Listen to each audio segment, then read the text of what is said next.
Hello, everyone, and welcome in to another Hey. episode of the Heel Brothers podcast. We're here once again this week with another post game. This week, our North Carolina Tar Heels took a trip up there to Pittsburgh, Pennsylvania, up there in Steel City, and took care of quite a fight, I'll say that much, as we always expect between Pittsburgh and North Carolina. They win 41-24. Taking away the curse of the Stormtrooper outfits, thankfully. It's good to see that. Many players have been. I know Cayman Rucker posted about it last night after the game, and a couple other people were talking about it. That the curse is lifted. Number one in Pittsburgh, number two in the Stormtrooper outfits. So that's good. Yeah, my favorite uniform. So it's always nice to see him win in my favorite uniform.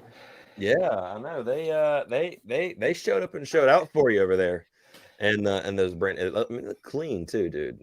They just look good up under the lights on a real grass field, so they're extra dirty.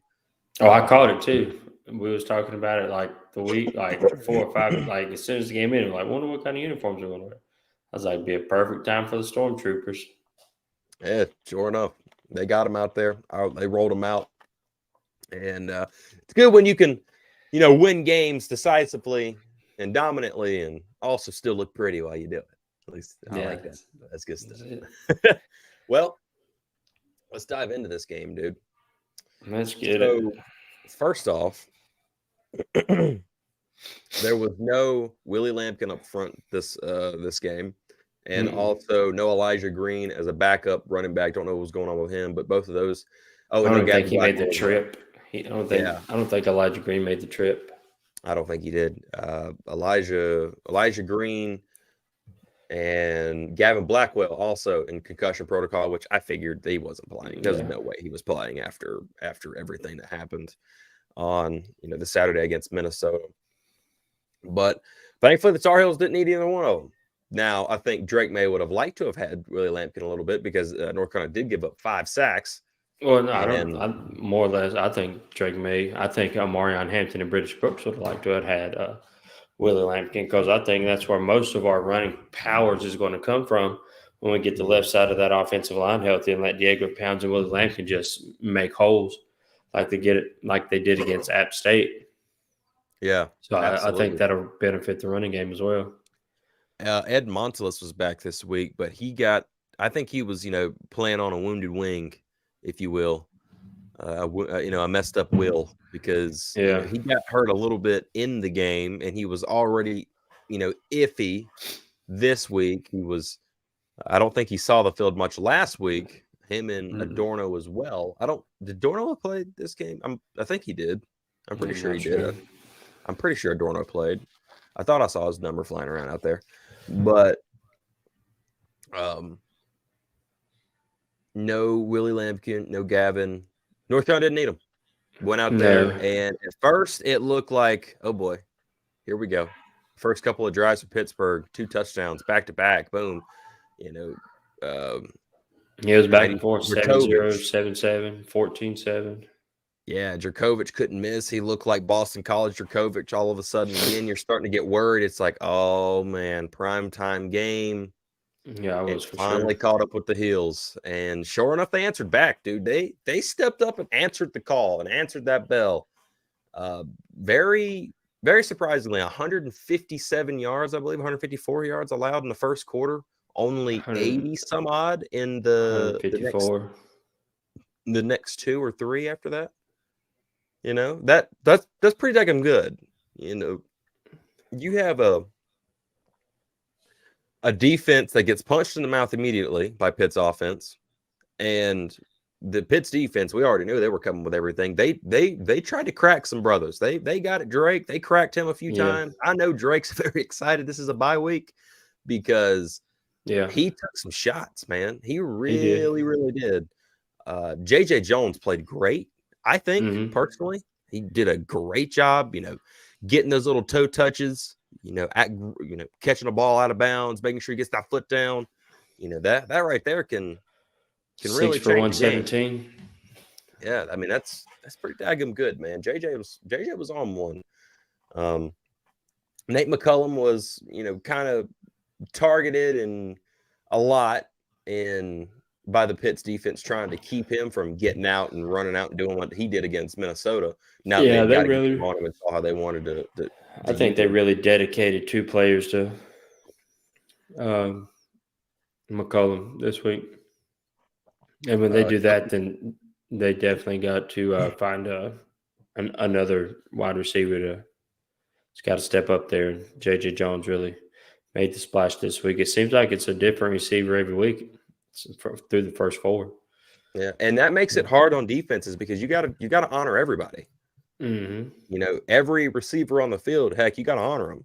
Which, if they can really get this run game going back again, yeah, it's gonna make North Carolina pretty dangerous on offense. And I feel like Chip Lindsey's offense is almost almost there. Like it's almost in. I feel like everybody's just almost there to being comfortable with it. You can tell there's still some iffiness there from Drake from time to time. yeah, Which that's fine. He came in. He was he's been in the system and Phil Longo's system for 2 seasons. Sat behind Sam the first one, and then got playing time and some during the Wofford game, some during the bowl game against South Carolina. Then played all last year. Was so used to that offense. Then you got this new guy coming in, and it does take some time. It's not just an overnight. Okay, this is how the offense works now. It does take a little bit of time to get used to that, and Drake's doing a great job with that. But it's good when your team gets punched in the mouth and gets hit with physicality, and then they respond. Yeah, That's they what responded. winning teams do. Yep. That's what winning teams do. That's what your Georgias do, your Alabamas. When they get punched, if they're not quite ready for a matchup and they get punched, and that underdog mentality of whoever they're coming up against, like South Carolina last week for Georgia, let's put it that way, down 14-3 at the half. They didn't score another point. Georgia said, nope, we're the top dog. We're still the top dog. Here we go. Yeah, I don't think this team last season, if this game was played last season, I'm not sure North Carolina might come out with a win. I'm not going to say they couldn't win the game, but I don't think it's not that 41-24. I mean, let's be honest, it probably should be 41-17 if the special teams play was a little better. Yeah. So so if last year this game's played like this is, you're probably more looking at like a 38-41 type game, or somewhere along there, and it's like one of those coin flip games. Like, is Drake May going to get the ball last to lead the team down to bail the team out again? The Drake May heroics that we saw last year. Yeah, I think North Carolina was 6 and Antoine. Yeah, 6. What was North Carolina last year? 6-9 in 1-score games. Yeah. So I mean, you're not going to win that. You're not going to have that type of record every season playing in 1-score games. So it's nice to see North Carolina, getting these leads. Then that defense really shows up in the second half and really shuts that other team's offense out. Yeah, and I think you're starting to see the maturation of the defense. Oh, and newsflash to everybody, in case anybody didn't know, Elijah Huzzy is still that dude. Yeah, y'all should probably leave that boy. Y'all should probably leave that man alone by now. See, everybody's tempting him. Everybody's doing it. I don't. Not his first interception. I like in his post-game press conference. He's like, "Well, the ball was up there," and he's like, "I just thought the receiver quit running." And he was like, "Well, I'll go get it." Yeah, and the catch, it's not like he was at a dead run with his hands extended. Mm-hmm. His hands was extended, and caught the ball right, on the way to the ground. So I mean, that's an athletic play. That's the athleticism that Huzzy has. His second interception was just a gift. I don't even know what the backup's quarterback name was. It's like, oh, here you go, woo, right to you. Yeah. You know what I'd love to see? Just Chip just say, "Hey, Elijah, come here. We want you to run a play with us. Just one. Just one. That'd be pretty hot. I'm sure he wouldn't be opposed, but No, I don't think he would. I don't think we're going to see a Travis Hunter situation in North Carolina. Oh, no. Just, get him in there for one play to really screw up a defense. Like, hey, why is Huzzy on the field? Wait, what's going on here? All of a sudden, if Huzzy was on the field, Omarion Hampton could be on the field since it's the same number. That'd have to be a British Brooks running back play or a Caleb Hood running back play because they're both 28. I think you'd be fine with that. You don't want to run into another thing like you did against Oregon. No, Petaway, 23, and Power Eccles, 23.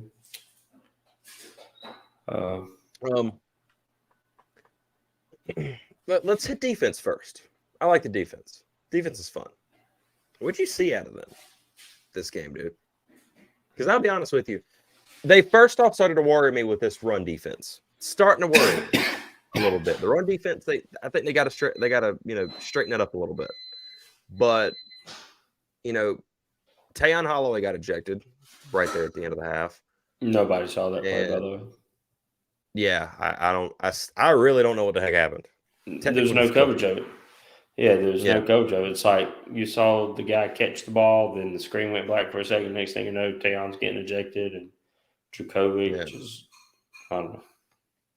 Yeah, I don't know what happened. Evidently, Dracovic just never came back. So whatever happened, I don't know. But what'd you see out of him, man? Run defense, pass defense. What'd you think? Well, the first quarter, it's like they were. I don't know. It's like they slept. They were sleepwalking through the first quarter. I mean, Pitt hasn't moved the ball well at all season. In the first drive, Pitt just marches down the field 75 yards and makes it look easy.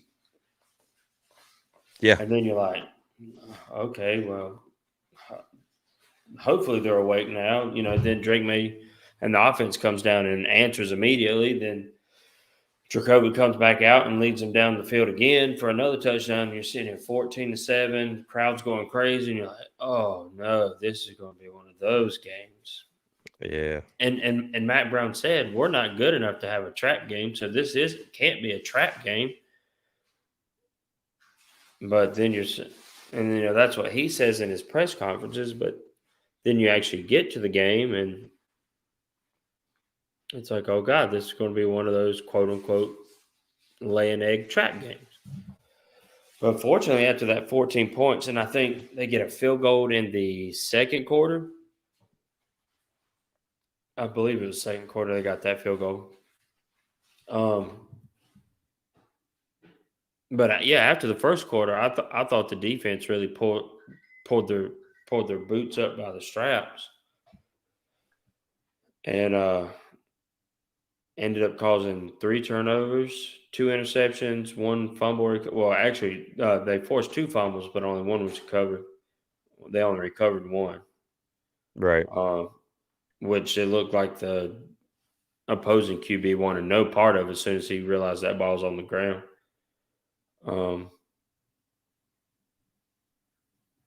Yeah, he kind of pulled an old Cam Newton right there. We walked up to it. He saw the ball. It was supposed to be like a little jet sweep. And he was trying to hand it off, or he pulled it and he dropped it. And the quarterback just looked at it like, shucks. Yeah. And Cedric Gray just dropped on it. Pitt scored 7 in the first quarter. That second drive must have bled over into the second quarter because that's when Pitt got 10. Then, of course, in the third quarter, North Carolina gave up that kickoff for a touchdown. And that gave them the 24. But then, so the defense, I think, played fairly well for the better half of a half and a half of the second quarter. After that second touchdown, then, which was early in the second quarter, I think the defense really settled in. And I think the defense only gave up 3 at that point in time. They only gave up the special teams gave up the touchdown right there in the fourth quarter, I believe it was. No, third quarter. So the special teams. The special teams was the third quarter touchdown. So the defense gave up 14 quick ones. I mean, you quick ones, but the drive was the drive. So then the third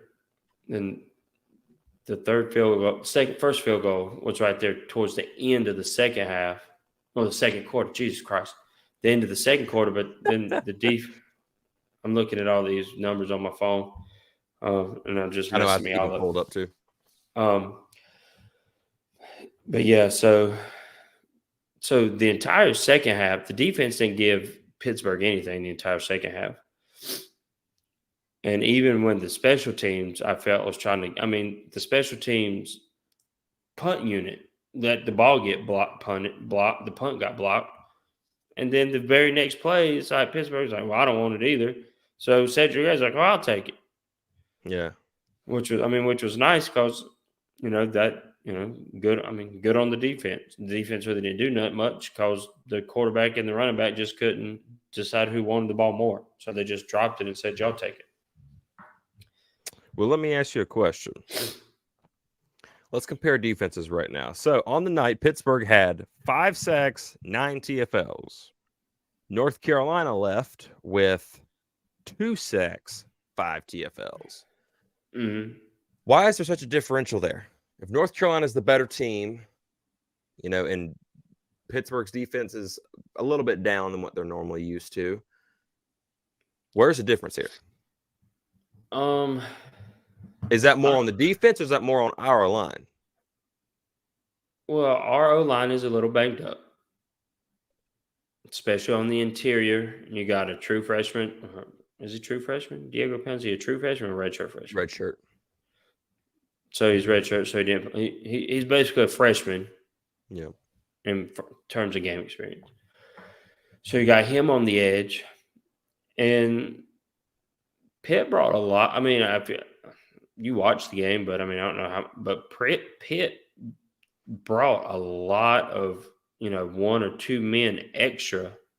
Yeah. So they're overloading that line. Yeah, and they always they're either going to overload one side or they're going to try to shoot the gap up the middle.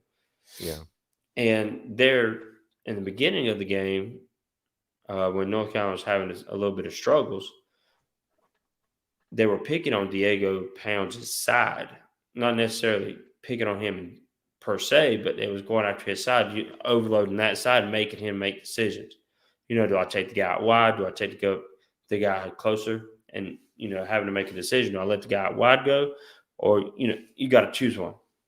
And that's where a lot of that pressure was coming from. But Gene Chizik doesn't blitz a lot. So he's expecting to get pressure with his front four. And every once in a while, he'll send either A, Power Echols, or B, Cedric Gray. Right. But a lot of the pressures and the sacks that North Carolina had come from the 4-man rush. Bo Atkinson got good pressure. Kamen Rucker he got a heck of a hit on number 11, their backup. Kamen Rucker got the only 2 sacks. Yeah.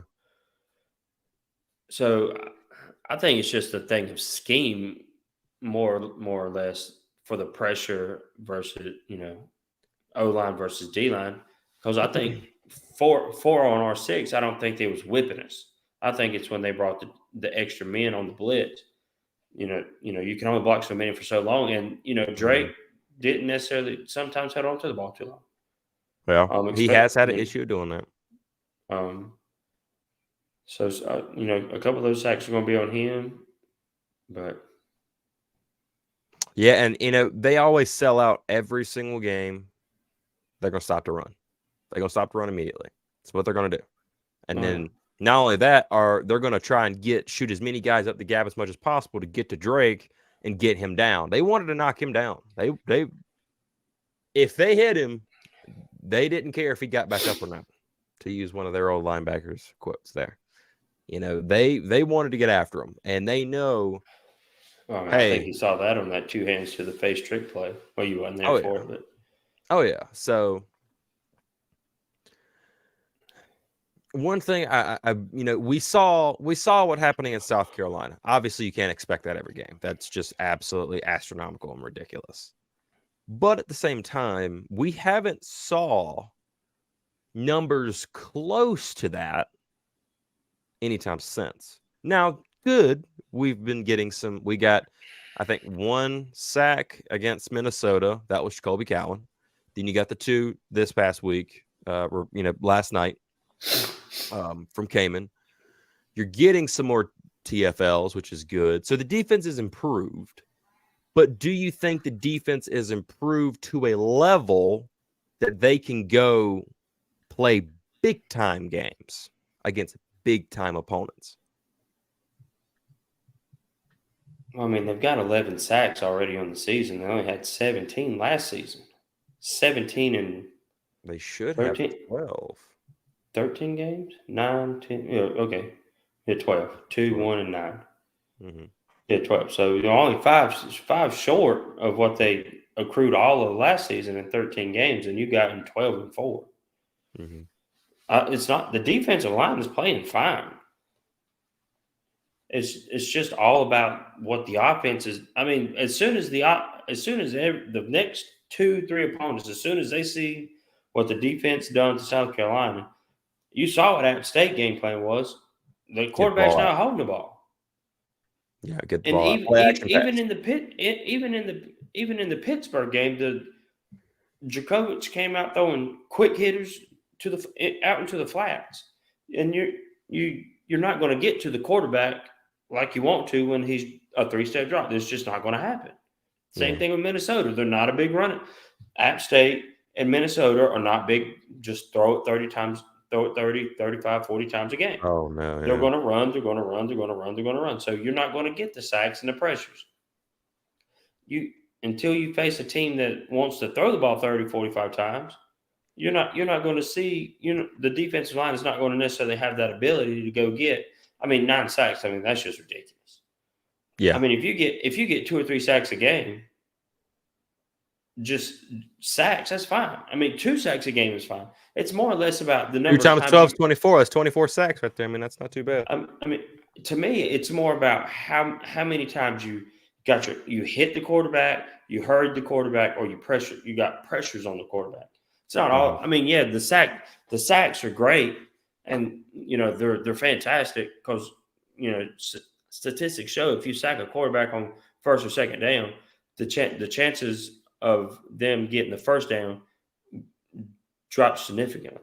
So of course you want the sack, but if you're causing that quarterback to having to scramble around or throw off his back foot, good things happen. Two instances where the quarterback had to throw out the back foot. Amari Chapman got an interception, and Elijah Huzzy got the interception. Then the other pressure, Elijah Huzzy got the ball thrown right to him. Right. So good things happen when you get just pressure, when you're causing havoc. You just create havoc up front, and then the back end doesn't have to cover as long, which gives the back end the better chance of standing up to the passers.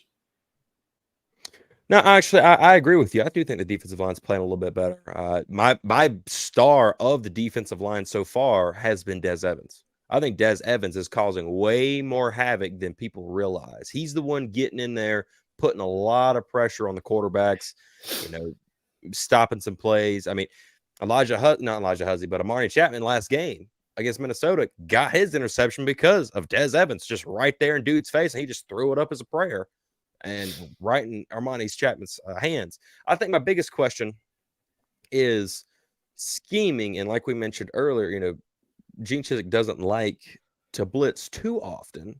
Now, I have noticed him doing it more this season than we saw last. I think there is just a little bit more of a comfort and a confidence level in his secondary than there was last year. I believe we all know that as North Carolina fans, considering, some of those people in that secondary aren't even playing meaningful snaps for the teams that they're on, and they're grad transferred seniors. But that's neither here nor there. Do you think that we still are lacking some intensity in the secondary? Some better game planning, if you will, because now we know people are going to, 2 touchdowns, boom, right down the field by Pittsburgh, quick play action pass. That's all App State did against us, and that's what made it a game. They just kept getting the ball out super quick, 3-step drop, boom, boom, boom, boom, boom, boom. Moving the quarterback out of the pocket, faking your runoff and sending it off to the right or to the left, sending a running back or the quarterback or Aguilar disguising the run really well. Is there issues, do you think, in our secondary still? Mm-hmm. I mean, the safeties are the safeties on the deep balls are your major concern. But if you listen to Gene Chizik at all, if you go down the field in a 13, 14, 10 to 14 play drive and you score the ball that way, he'll tip of the cap, sir, because if that means that team had a flawless drive, and they're college kids, one drop pass, one batted ball, one anything just can derail. That's the whole bend don't break mentality. Make them drive the length of the field. North Carolina's offense is going to score touchdowns. If you can limit, hopefully, the opposition to field goals, 7 is greater than 3 anytime. It takes three field goals. So essentially 3 possessions, if you hold them all in 3 to field goals, just to outscore North Carolina's 1 possession of a touchdown. So you'll take 3 over 7 anytime. It's just like in sudden change situations. North Carolina gotta tip your cap to North Carolina's defense there. Good God, man. They've only allowed 2 field goals on 6 sudden change situations if you include the block punt. Yeah, it's pretty daggum good. So I mean, the defense is doing what it's supposed to do. Honestly, I think the thing that's last year it was like, oh, bend don't break, bend don't break, bend don't break, bend don't break, and yeah, you're breaking all the time it seems. But now the bend don't break is legitimately, it's actually working this year. Teams are getting down. They're moving the ball, but the problem is they just can't punch it in. And that's good. That's what we want. We want to keep. North Carolina's going to face some better offenses coming up. So I mean, you'll get a better feel for the safety position and how the corners really stack up. I don't believe that people are keeping an eye on this Syracuse and Miami matchup like they should, because these are 2 big games.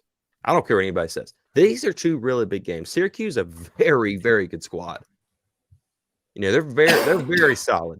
Miami is showing that they can score the ball, and Van Dyke's having a career year. Now, obviously, you look at opposition, but still, if you're able to blow somebody out like that on a consistent basis and their defense hold them, there's something to you, in my personal opinion. Same thing with Duke. Duke's doing the same thing. They're out there blowing everybody out. Now, their competition hasn't been that great. They had 1 game against Clemson. Now, we all know what happened there. But, there's something to you if you can go out here and win by 35 points a game consistently. And Schrader and the Syracuse offense is really good. Now, I know they're without their top weapon, and we'll talk about them more, not this week, but next week, because we got the bye week this week, thank God. And we'll also have we'll do some videos this week as well when it comes to North Carolina versus the ACC, how the ACC is looking, matchups coming on down the line. We'll have a lot of more conversation about that. Comparing the first 4 games this year versus the first 4 games of last year. We'll do a few things like that throughout the week. I think that would be really fun. But here's just some quick stats on this Syracuse that everybody's so worried about. 403 offensive yards. They had 6 penalties. Okay, so they played Army. So they had 403 total offensive yards. Army had 270. Army's a running ball, just one of them old school run the ball teams. Yeah, a lot of Army had one penalty for 10 yards. Syracuse had 6 penalties for 65 yards. Army scored 2 touchdowns and 1 field goal. Syracuse had three touchdowns and 3 field goals. Army had 2 turnovers, both interceptions. Syracuse had 1 turnover, 1 interception. 9 for 21 passing for Army, 21 for 26 passing for Syracuse, 245 yards of the 403. Only 9.4 yards per play. or per attempt. One passing touchdown. The quarterback ended with 102 passer carry. Army had 46 rushes, 125 rushing yards. Syracuse rushed the ball 37 times for 158 yards, which is 4.3 yards per carry, and rushed for 2 touchdowns. Army's third down rate was 6 of 17 for 35%. Syracuse's was 3 for 11, 27%. Army was 3 for 4 on fourth down. Syracuse was 1 for 2 on fourth down. Syracuse punted the ball 3 times. Army punted the ball 5 times. So, I mean, this is against the Army team, and the final score is 29-16. So, Army lost by 13 points in Syracuse. Now, did they overlook them? I'm not sure. Who knows? Could be a chance there, considering. I know that Syracuse is without their top wide receiver now. I think he went down right before the last game. And yeah, so he went down right before the last game that they played last week. But I still think Syracuse is a solid squad. I'm not saying they're not solid. Week 3, who did Syracuse play? Yeah, like I think he's pretty daggum solid squad. But Syracuse, Miami's going to be a big one for North Carolina. Miami's got something to prove this year. You know, they've been the team that's been, you know, just like Texas A&M, which I thought was very fitting that Miami and Texas A&M faced off this year. It's like the battle of the, you know, the non-expectations. I love those guys. But they're going to be good. But, you know, North Carolina, I think, is sitting in a really good spot at 4-0 right now. Sitting in a really good spot. You know, 4-0 right now, you know, you beat your first conference opponent, which we all know always ends up being the most physical, probably outside of NC State. I think Pitt's always been the more physical between them and NC State. So, you know, Pitt still brought the physicality in this game. We definitely saw that they were cracking pads, and North Carolina was able to play really well. You know, we talked about the defense. We're going to talk about offense right now. Any issues that you see currently? Issues? I'll be interested to see. I know Mac Brown said in his post-game press conference that they handcuffed the offense in the fourth quarter, which led to that abysmal third down conversion percentage. Yeah. But they pretty much took the ball out of Drake Maye's hands in the fourth quarter. I guess essentially not to run up the score against Pittsburgh is what I'm guessing. So I mean that's a little interesting. It didn't come back to bite you because you know the defense did pitch a shutout in the second half. But let me ask you a question. Do you think they should have brought in Harrell towards the end, knowing that they're not going to throw the ball really that much anyway? Just to get him out there? No.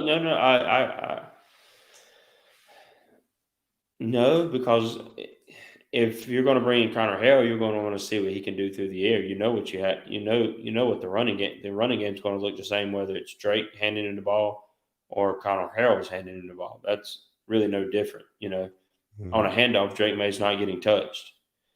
And, you know, Drake Maye is more apt to not fumble the snap, you know, because he does it more in the game time atmosphere. Although you did see Connor Harrell come in for 2 snaps and hand the ball off just fine. Yeah. But it is curious why they didn't let Drake go try to get another touchdown so they could bring Connor Harrell into the game to see what he could do. But yeah, I'll be curious to see what Chip and Mac have to say. See, they'll be off today. I don't know if they'll have press conferences Monday or availability will be Monday or Tuesday. Are they off today? Because I thought they practice on Sundays. Well, that's on game weeks. They're off They're Okay, probably well, yeah. off. They were probably off today because Yeah. it's a bye week. They'll probably report Yeah. back Monday, which means Mac's press conferences won't come till Tuesday. More than like, unless I mean he'll probably still do the live show Monday No, at there. Monday evening. No, there's No, no no live live show. show. Okay, There's no live show at Top of the Hill on Monday because of the bye. gotcha. Well, I will say this. Going into next week's matchup, North Carolina Syracuse, the needle has moved in the matchup predictor via ESPN. So originally they picked it as a toss-em. It was basically pretty much a 50-50 shot. North Carolina has extremely moved up in the favorability of that game by 60%. So, they moved up, but now they are no longer favored against Miami. Miami is now favored, slightly, but still favored in the game against Carolina in Kenan Stadium right here in the next, 3 weeks? 3 weeks. 3 weeks, yeah, 3 weeks from now, the 14th. Syracuse has got Clemson this week, and it is in Syracuse. So a really pissed off Clemson team. That'll be an interesting game to see how Clemson bounces back from, essentially without help, not making it to the ACC championship game. And I say without help. Let me ask you a question. Clemson no longer. I got an opinion on this, and I want to hear yours. When you look at Clemson, they're out of the top 25. Is that warranted?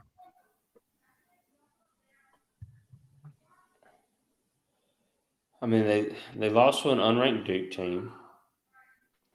They played a group of 5 school close until the second half when they was 25th in the country.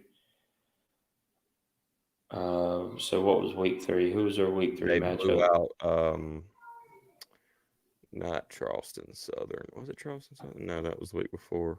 Okay, so they did do what they was expected to do. I'm not saying had Florida State beat and just missed the field goal. Well, they missed a field goal with 1 minute and 50 seconds to go in the game. I mean, and we're talking. I mean, that defense is playing so good, dude. It was playing good, but then you saw what it only takes one completion from Travis Hunter to that whatever Coleman guy, and it's pretty much a done deal. I mean, he went up in that overtime and just went up and got it. Just went up and got it. Second play, they had a 1-yard run play. Travis just right over the top, and Coleman's like, "Thank you," and just backs into the end zone. Yeah, pretty as you can. I mean, they're big. I think Clemson had them beat because if they could have kicked the field goal, they got the defensive stop on the other end, but they just didn't have enough time to go back down the field. It was only like 20 seconds. Yeah. I mean, you feel. I guess you feel some type of way for of my opinion. I don't mind the second Clemson loss because that no longer requires. Now, do you want North Carolina to go into Death Valley and beat them? Of course you do. But it no longer requires North Carolina to go in and have to win. Yeah. It's not a must-win game. Yeah, I'm going to ask you a question. Going into that game, let's just do some foreshadowing here. Is North Carolina still undefeated at that point in time? Do you believe?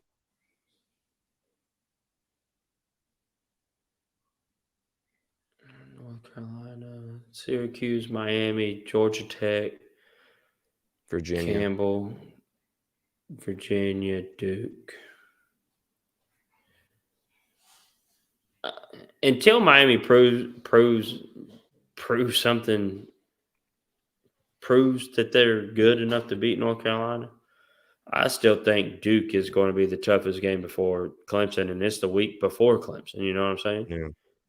So, I mean, it's honestly – and that's another great thing about Clemson having that second loss. I mean, that's going to be an emotional rivalry game. You know how close it was in Durham last year. Yeah. So, I mean, then you got to turn around off of that game. 7 days later, you got to make the trip to Death Valley. I mean, you don't know what Clemson's going to look like by then. But if you're playing the Clemson game that just played Florida State, that Clemson team looked pretty ferocious. I mean, they took To me, personally, in my opinion, I think Clemson is a top 15 team that's just out of the top 25 just because they really screwed up a lot week 1, and then they just missed a field goal last week or this week. Well, you know, you win what you win and you lose what you lose. I mean, Yeah. you don't get put in the top 25. I mean, you're not in the top 25 because you look good or you look good on paper or you played good but you lost. I mean, there's no trophies for second place. Yeah. Tell that to Alabama. I mean, Alabama doesn't look that good either. Yeah, I know, and they're daggum 12th, 10th right now. 13th. 13th. There you go. Oh, they're slipping a little bit. Good to see. But, Well, Florida State. Do you think, okay, let me ask you a question. They're 11th now. North Carolina's 15th in the new poll. Yeah, which is really cool. Do you think that Florida State deserved to drop more than just one spot? Considering they are facing an unranked team. Yeah, they are facing it. But see, you're facing an unranked team. But what was the line in the game? Florida State minus 2.5, I think. I don't remember, to be honest with you. Yeah, I'm pretty sure Florida State was a 2, so basically a 2-point favorite or a 2.5-point favorite going into that game. What they win by? 7. So they covered. Yeah. I mean, yeah, it took them to overtime to cover, but it's just like North Carolina they dropped because of the back-to-back performances against Boston College, which that's the game they really should have lost, was the Boston College game. If Boston College could have pulled that out, dude. If Boston College could have won that, then, that might derail FSU for the season mentally. You're riding high number 4 in the country. But honestly, now it's probably full steam ahead for Florida State. I mean, their schedule just opens up pretty easily, and they've got Duke coming to town. Like they're coming into Tallahassee. I don't think they're going to let another game be unless there's just some kind of miraculous defense or performance, or God forbid, their quarterback or somebody like that gets hurt. What's the chances Duke go?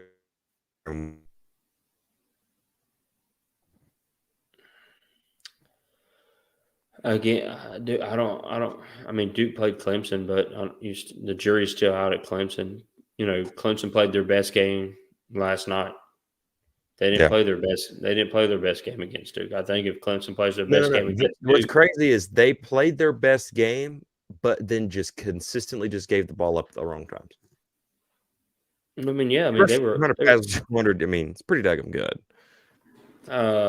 Klubnik. I mean, they were up 7 when Klubnik got absolutely annihilated on that blitz and fumbled the ball, and they run it in to tie the game. So I mean, if that one play never happens, I mean, Clemson might go up 14 and run and essentially run Florida State out of the building. Yeah. So I mean, it's like Matt Brown says, football games are won on 4 or 5 plays a game. The other 30 or 40 are just points in the game. It's 5 or 6 plays that are either made or not made that decide the outcomes of games. Well, and that one right there, to me, that and that missed field goal. Actually, honestly, it can be boiled down to that sack fumble recovery for a touchdown that really flipped that game on its head. Yeah, because Clemson had all the momentum, then it flipped right back. Yeah, then the pressure went right back on Cade. But I mean, Cade played. They played a great game. Cade played a great game. You just, Phil Maffa, he just missed that just assignment. He didn't see him coming. It was a great job by the defender, man. He waited, and he found his moment. When he did, Maffa was gone. He slipped. He was ready to rock and catch a pass, and Cade just never saw it coming. He was focused on the deep routes on the left side of the field, and he'd come off that right and got lit up like a Christmas tree. No joke, dude. But any more thoughts on North Carolina, Pittsburgh? No, I'm just the defensive performance I was pleased with, especially after the start. Yeah. Like I said earlier, I would be interested to see what Chip Lindsey and Mac Brown have to say about that fourth quarter performance. Why they just thought it was. I mean, okay, so you think you can run the ball 3 times and get a first down? Okay. Yeah. But why are we going for a 4th down with a pass when we haven't passed the ball in 3 drives? I mean, granted, there still is a problem with Carolina and finishing. We heard that a lot last year. We got to finish. At NC State, you got to finish, or Oregon, you got to finish that game. No, I think Mac Brown said they handcuffed the offense in the fourth quarter. So that's the adults in the room making the decisions. If they tell Drake May to hand the ball off to Amari Hampton and Bridges Brooks, guess what Drake May's going to do? He's going to hand the ball off. He's not going to pull it and throw a pass. And God forbid it get intercepted for a pick 6 or whatever. That's what they're trying to eliminate. Just the freakish plays. Yeah. And, they're trying to run the clock down. So, I mean, Mac Brown said in his post-game press conference that we handcuffed the offense in the fourth quarter. So that was his decision and Chip's decision, or probably just Mac's decision. So, I mean, I'd be interested to see if he sticks with it. Oh, and completely side note, did you see in that Notre Dame game and Ohio State game, the final 2 plays of the game, Notre Dame only had 10 people on the field? Notre Dame somehow the coach said the coach for Notre Dame said that he stands by the decision not calling timeout and let the 10 players go at it. That's 1 extra player. Twice. Marcus Freeman, man. Twice. I like Marcus Freeman. I think he's I like him. He's what that program needs. But holy cow, you got to be like, oh my God, how do we not only have 10 players on the field, 2 plays in a row? Yeah, you got it to be to win or lose the game, and you ultimately lost the game. So that's huge. Somehow, and he said comes to the fact that he stands by the decision not to call a timeout to get the personnel on the field. That was mind-boggling. Yeah, I mean, you throw an extra lineman on the D line, where he scored he scored that touchdown off the left side. You put an extra lineman in there at 300 pounds, he might not get in. I mean, he just about didn't get in with 10 players. Imagine if he played with 11. Well, first, Notre Dame's got a job to go handle in Durham this week. That'll be an interesting showing up. Well, they announced that before Notre Dame lost. Yeah. That was the funny part. So, question is, who are you picking in that game? How do you think that game goes? I'm gonna roll with the Irish. The Irish are. This is umpteen to 1, I think, and I think that 1 is against Clemson in one of the years that Clemson won the national championship. So I mean, if you're going to lose to an ACC team, you might as well be the national champions. Yeah. So I mean, until somebody in the ACC named other than Clemson can beat Notre Dame anywhere, home or away, I think you got to go with the Irish. I mean, if Notre Dame loses this game to Duke, then oh boy. I don't like it. I don't like it one bit. I don't want Duke to prosper. It's the Carolina in me. Rising tide lifts all boats. If Duke wins that game, that just makes that North Carolina Duke game in Chapel Hill that much more important. Yeah. And the thing about it is, we can't afford to lose really any ACC games. Because the fact that Louisville is coming, you don't know how good they are yet, but they're coming. I think Louisville has to play Florida State, though, right? No, Louisville doesn't get anybody this year. No Clemson, no Florida State, no North Carolina, no Duke. They get none of those guys. I think they might have. I think they have to play Miami, maybe. Oh, well, there you go. Everybody's high on Miami. Surely Miami will knock them off. Yeah, so Louisville's got a Sure. very easy schedule. I know they play. I think they play both Virginia teams this year. Which I mean, if you can just play decency. By the way, speaking of state, I don't think they're that good, man. No, NC State, I don't think it's that good either. Yeah, so North Carolina should walk into Raleigh and knock them out. So okay, let me Yeah, ask you a well, question. it doesn't count. Okay, so they got NC State this Friday at 7 Right. at NC State. That should be a good matchup. Yeah, I think Notre Dame goes to Louisville the 7th. Okay, they got Notre Dame this year. Okay, but that's not an ACC loss. Louisville then travels to Pittsburgh. Duke goes to Louisville. Okay, so they got Duke. Virginia Tech, Virginia. Louisville goes to Miami. Then Kentucky, Louisville at the end of the season. So basically, I need Louisville to beat Duke. They can lose to everybody else. Yeah, I mean, that Pittsburgh game should be a good one. I mean, you would think. If Jacoby's back, I'm sure he'll be back. I don't know. I really don't even know what the injury was. No, neither. But yeah, I mean, I saw somebody in one of the IC chats say North Carolina versus Louisville for the ACC championship. But that would require FSU to lose a game, I would think. They'd have to lose too, because if North Carolina lost to Clemson, they're still going to put FSU in. I don't know. I don't know how that works. Yeah, they'd want them in for sure. So let me ask you a question. When we did our season predictor, you said that Carolina could lose both the Clemson game and the State game. Mm-hmm. How do you stand on that? Well, I still think North Carolina can lose. Will probably still lose to Clemson. Mm-hmm.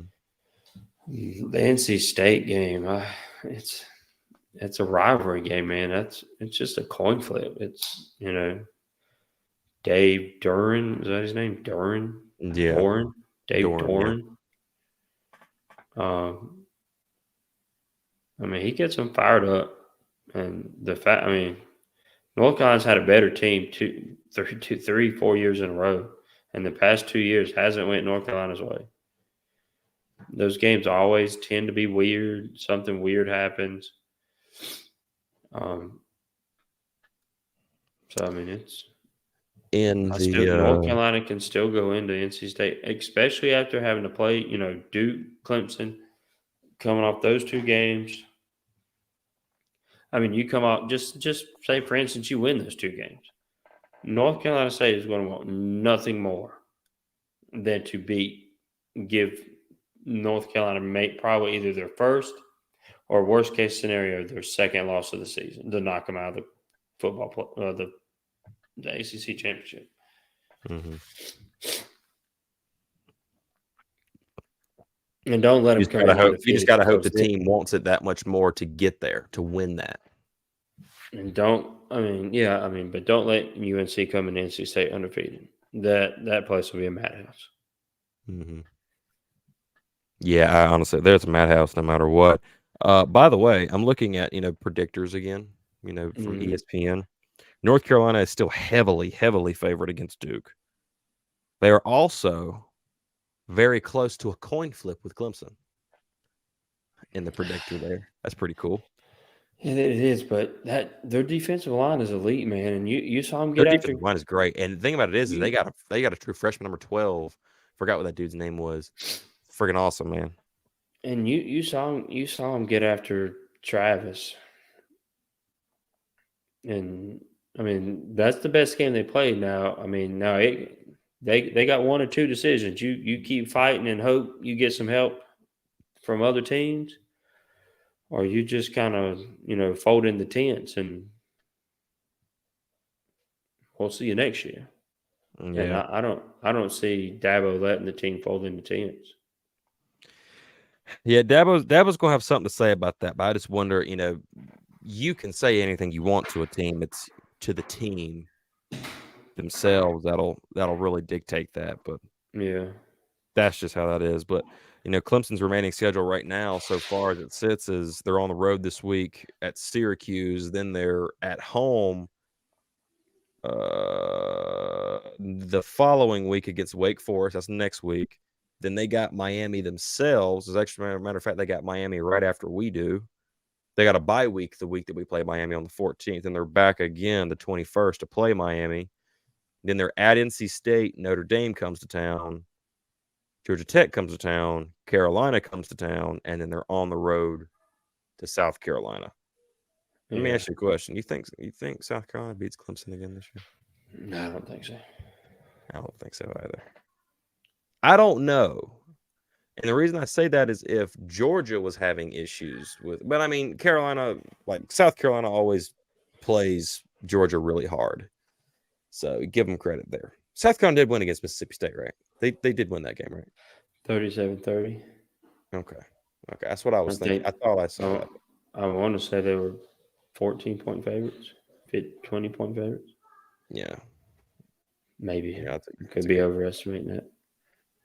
But, hey, man, we're going to get out of here. We're going to have us a good time. We got some stuff to go over through the week.